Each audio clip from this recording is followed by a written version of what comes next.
नमस्कार दोस्तों, मैं आपका दोस्त मुकेश कुमार और आज की कहानी का शीर्षक है सच्चा प्यार हो तो ऐसा।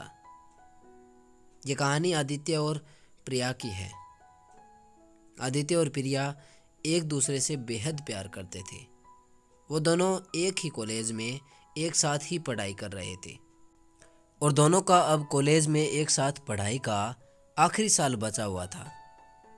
एक दिन प्रिया और आदित्य एक पार्क में घूमने के लिए गए। तब प्रिया ने आदित्य से पूछा कि आदित्य, तुम मुझसे कितना प्यार करते हो और तुम मुझसे शादी करोगे या बस यूं ही प्यार करके छोड़ दोगे।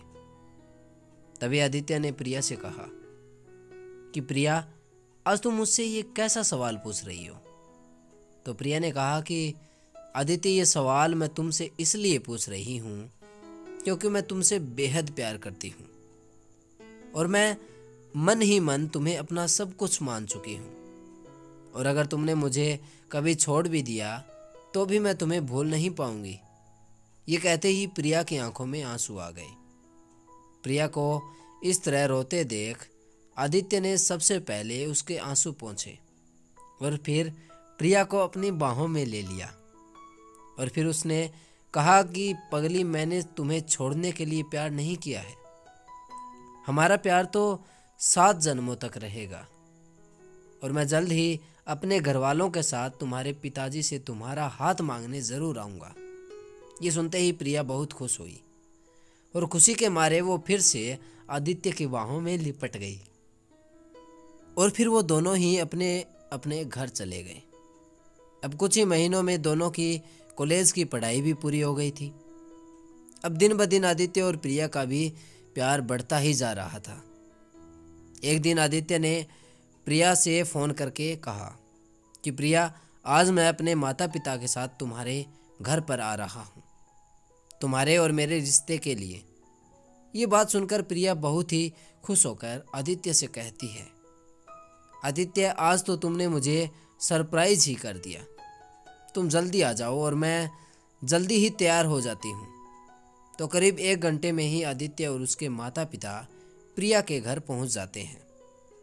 लेकिन जब आदित्य प्रिया के घर पहुँचता है तो वो देखता है कि प्रिया का तो इतना बड़ा घर था और वह मन ही मन ये सोचने लगता है कि शायद प्रिया के पिताजी बहुत ही अमीर है, लेकिन हमारा परिवार तो इनके आगे कुछ भी नहीं।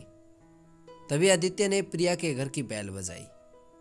बेल बजते ही प्रिया समझ जाती है कि आदित्य आ गया है और वो अपने नौकरों को न कहकर खुद ही दरवाज़ा खोलने चली जाती है और आदित्य उसके परिवार का स्वागत करती है और उन्हें अंदर लेकर आती है।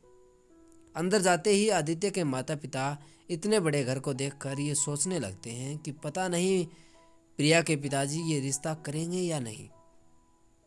तभी अचानक प्रिया के पिताजी भी आ जाते हैं और सभी के लिए नाश्ता पानी मंगवाते हैं।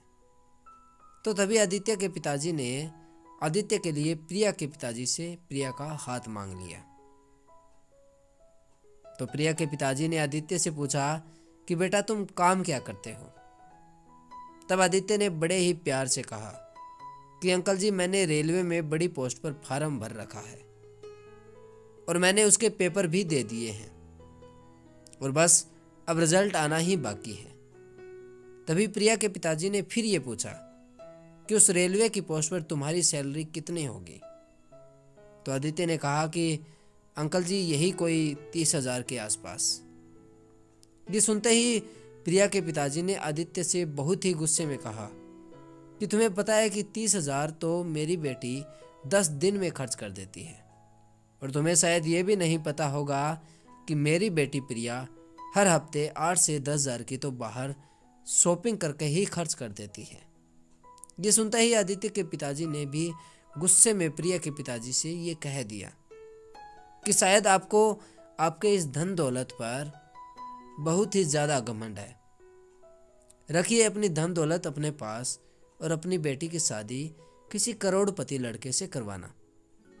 तभी वो अपने बेटे आदित्य का हाथ पकड़कर ये कहते हैं कि चलो बेटा, हम तेरा रिश्ता कहीं और करवा देंगे।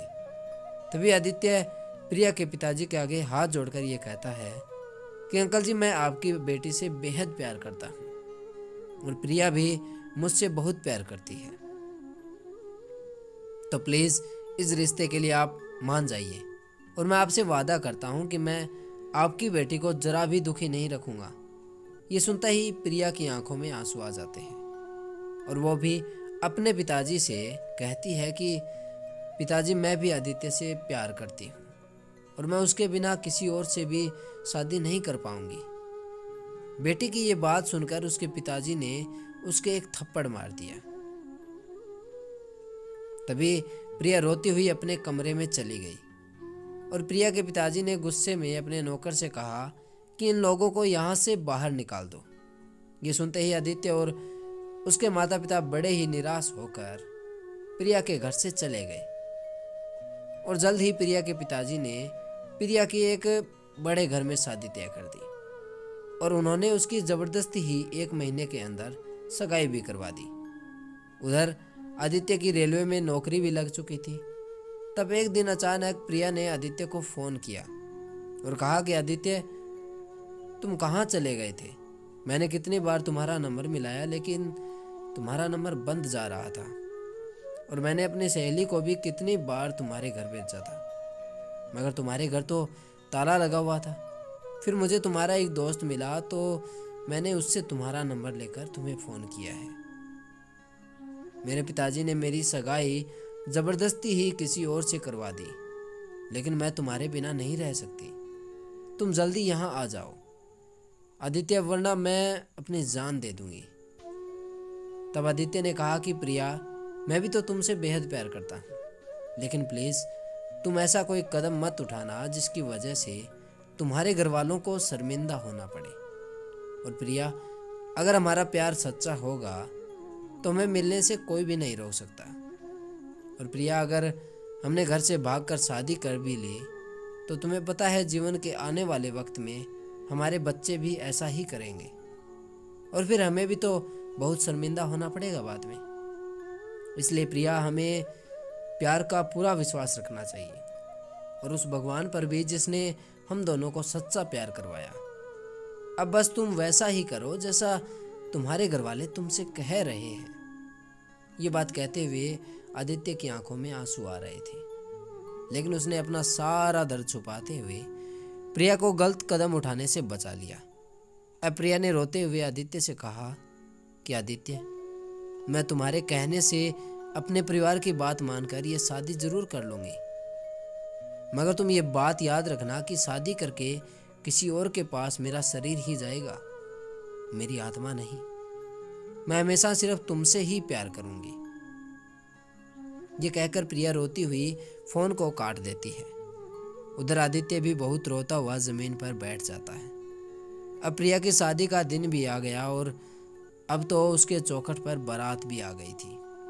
तभी अचानक जैसे ही प्रिया दुल्हन के जोड़े में सीढ़ियों से नीचे उतर रही थी, वैसे ही उसे बड़ी ही तेज़ी से चक्कर आ गए और वो चक्कर खाकर सीढ़ियों से नीचे की तरफ गिरती हुई चली गई और नीचे गिरकर वो बेहोश हो गई और प्रिया के सिर और पैर में बहुत ज़्यादा चोट भी लग गई थी और शायद उसके पैर की हड्डी भी टूट गई थी। तभी प्रिया के पिताजी ने फटाफट एक एम्बुलेंस बुलवाई और जल्दी से वो उसे हॉस्पिटल लेकर गए। और तभी आदित्य के एक दोस्त ने आदित्य को भी फ़ोन करके हॉस्पिटल ही बुला लिया। आदित्य को हॉस्पिटल में देखकर प्रिया के पिताजी उस पर बहुत गुस्सा होते हैं, मगर वहाँ उनके सभी रिश्तेदार होने के कारण वो उसे कुछ भी नहीं कह पाते। तभी डॉक्टर प्रिया का इलाज करके बाहर आते हैं तो प्रिया के पिताजी ने डॉक्टर से पूछा कि डॉक्टर, क्या अब मेरी बेटी ठीक है?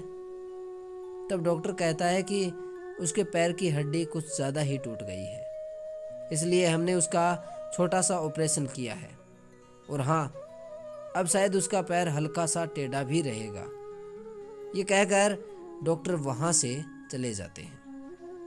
तब प्रिया के पैर के बारे में ये सुनकर प्रिया के होने वाले ससुर ने उसी वक्त प्रिया से अपने बेटे की शादी के लिए बिल्कुल ही मना कर दिया। तभी प्रिया के पिताजी उसके आगे हाथ जोड़कर कहते हैं कि समधे जी, आप इस शादी के लिए कैसे मना कर सकते हैं? हमारी सारी तैयारियां हो चुकी है और आप ऐन वक्त पर इस शादी के लिए मना कर रहे हैं। कृपया समझिए, हमारी इज्जत को समझिए और इस शादी के लिए मना मत करिए। आप चाहें तो मुझसे 10 से 15 लाख रुपए और ले लीजिए, मगर मेरी बेटी को अपना लीजिए और मैं कुछ भी करके अपनी प्रिया का पैर बिल्कुल ठीक करवा दूंगा। तभी दूल्हे का बाप प्रिया के पिताजी का हाथ हटाते हुए गुस्से में कहता है कि तुम्हारी औकात ही क्या है मेरे सामने? तुम मेरे बेटे को 10 से 15 लाख रुपए में खरीदना चाहते हो क्या? तुम्हें पता भी है 10 से 15 लाख तो मेरा बेटा यूं ही खर्च कर देता है, और तुम्हारी बेटी के साथ अपने बेटे की शादी मैं इसलिए करवा रहा था क्योंकि तुम्हारी बेटी बहुत ही सुंदर थी, मगर अब तो उसका पैर भी टूट गया है और हमारे यहाँ इसे अपशगुन कहते हैं। इसलिए मैं अभी के अभी तुम्हारी बेटी के साथ अपने बेटे का रिश्ता पूरी तरह तोड़ता हूँ। ये कहकर वो अपने बेटे और पूरी बारात को लेकर चले जाते हैं और इस बात से दुखी होकर प्रिया के पिताजी हॉस्पिटल में ही रोने लग जाते हैं और उन्हें वो सारी बात याद आ जाती है जो उन्होंने आदित्य के पिताजी से कही थी और उनकी बहुत बेइज्जती भी की थी। उसी तरह आज उनकी भी बेइज्जती भी हो गई और पैसा भी धरा का धरा ही रह गया। ये बात सोचकर प्रिया के पिताजी बहुत दुखी हो रहे थे। तभी अंदर से एक नर्स प्रिया को व्हील चेयर पर बाहर लेकर आई और प्रिया भी बहुत ही रोने लगी। तभी प्रिया के पिताजी ने रोते हुए प्रिया से कहा कि बेटी, अभी अभी तेरे होने वाले ससुर ने ये रिश्ता तोड़ दिया। वो दूल्हे और बारात को भी वापस ले गए। तभी प्रिया अपने पिताजी का हौसला बढ़ाते हुए कहती है कि पिताजी, जो होता है अच्छे के लिए ही होता है और आपकी बेटी का दूल्हा और बारात आपके बिल्कुल सामने ही खड़े हैं। तभी प्रिया के पिताजी देखते हैं कि आदित्य और उसके पिताजी और आदित्य के सभी दोस्त हाथ जोड़कर खड़े हुए थे। तभी प्रिया अपने पिताजी से कहती है कि पिताजी, अब फैसला आपके हाथ में है कि आपको अपनी धन दौलत के बराबरी वाला लड़का चाहिए या आपकी इज्जत करने वाला और मुझसे सच्चा प्यार करने वाला। ये सुनते ही प्रिया के पिताजी आदित्य के पिताजी के पास जाकर हाथ जोड़कर माफ़ी मांगते हैं और कहते हैं कि उस दिन मैंने आपकी इतनी ज़्यादा बेइज्जती की, उसके लिए मैं आपसे माफ़ी मांगता हूँ, कृपया मुझे माफ़ कीजिए। उस वक्त मैं अपनी धन दौलत में अंधा हो चुका था। तभी आदित्य के पिताजी ये कहते हैं कि आप ये माफ़ी छोड़िए और आदित्य और प्रिया की शादी की तैयारियां कीजिए। तब सभी लोग शादी में पहुंच जाते हैं। प्रिया के पिताजी भी बहुत ही खुश हो जाते हैं, लेकिन प्रिया के तो पैर में चोट लगी हुई थी, तो शादी में फेरे कैसे हो पाते। तभी आदित्य ने प्रिया को अपनी गोद में उठा लिया और गोद में उठाकर आदित्य ने सारी रस्में पूरी कर दी और आदित्य ने प्रिया से कहा कि मैंने कहा था ना प्रिया, अगर हमारा प्यार सच्चा होगा तो वो ज़रूर मिलेगा। ये सुनते ही प्रिया बहुत ही खुश हो जाती है और आदित्य की गोद में बैठे बैठे ही उसके बाहों से लिपट जाती है और मिल जाता है आदित्य और प्रिया का सच्चा प्यार हमेशा हमेशा के लिए। तो दोस्तों, कहानी कैसी लगी? कहानी में प्रिया के पिताजी को भी सबक मिल गया और आदित्य व प्रिया का भी प्यार मिल गया। अगर कहानी अच्छी लगी हो तो हमें कमेंट ज़रूर कीजिएगा और वीडियो को लाइक तो ज़रूर कीजिएगा, अपने दोस्तों के साथ शेयर कीजिए और चैनल को भी सब्सक्राइब कर लीजिए ताकि आने वाली और भी ऐसी प्रेरणादायक वीडियोस देखने को आपको मिलेगी। थैंक यू, फिर मिलते हैं।